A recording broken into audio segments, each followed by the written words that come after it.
तो अब हम बात करेंगे बीटा ब्लॉकर्स के बारे में, जो कि third category of anti anginal drug है। इसमें क्या है, ये रिड्यूस करेगा heart rate and workload and ये हमारी ब्लड वेसल्स को डायलेट नहीं करेगा। एंड ये किस चीज़ के लिए हेल्पफुल होती है ये ड्रग्स, क्लासिकल एंजाइना या फिर स्टेबल एंजाइना के लिए। अभी क्लासिकल एंड स्टेबल एंजाइना ये एक ही है एंड इनका मीनिंग है कि जब भी हमारा ब्लड फ्लो डिक्रीज़ हो जाता मायोकार्डियम में, मतलब कि जब हमारा जो ब्लड फ्लो है वो हार्ट की मसल को प्रॉपरली नहीं जा रहा एंड इससे हमारी जो हार्ट की मसल है उसमें इश्कीमिया कॉज हो रहा है, तब हमें जो चेस्ट पेन होएगा उसे हम कहते हैं classical angina. And beta blockers की टू टाइप्स हैं, selective and non selective. Selective की एग्जांपल्स हैं ये, एंड ये क्या टारगेट करती हैं, beta one receptor in heart. हमारी बॉडी के अंदर टू रिसेप्टर्स होते हैं, beta one receptor and beta two receptor. तो ये टारगेट करती हैं हार्ट के रिसेप्टर्स को। नॉन सेलेक्टिव में क्या होता है, ये उसकी एग्जांपल है कि ये वाली ड्रग हम दे सकते हैं नॉन सेलेक्टिव में, एंड ये ब्लॉक कर देती हैं beta one and beta two receptors both.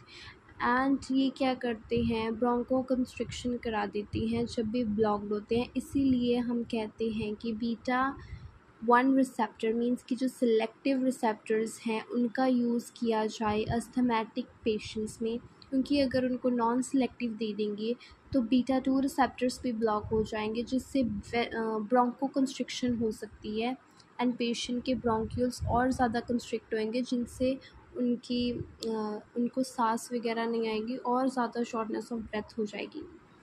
So, long-term use of beta blocker therapy lowers the risk of sudden cardiac death in CAD patients.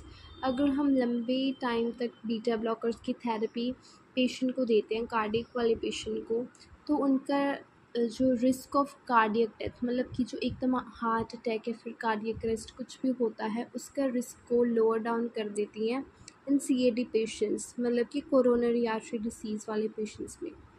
Not used in vasospastic angina because they can cause vasospasm.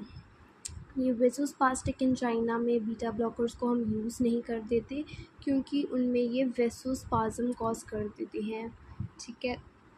Not used with calcium channel blocker, हम calcium channel के साथ calcium channel blocker के साथ इनको क्यों नहीं देते, क्योंकि वो भी क्या करेंगे, हार्ट रेट को डाउन करेंगे एंड ये भी, अगर दोनों ही का कॉम्बिनेशन हमने दे दिया, साथ में दे दी, तो एक्सेसिव स्लो डाउन हो जाएगा हमारे हार्ट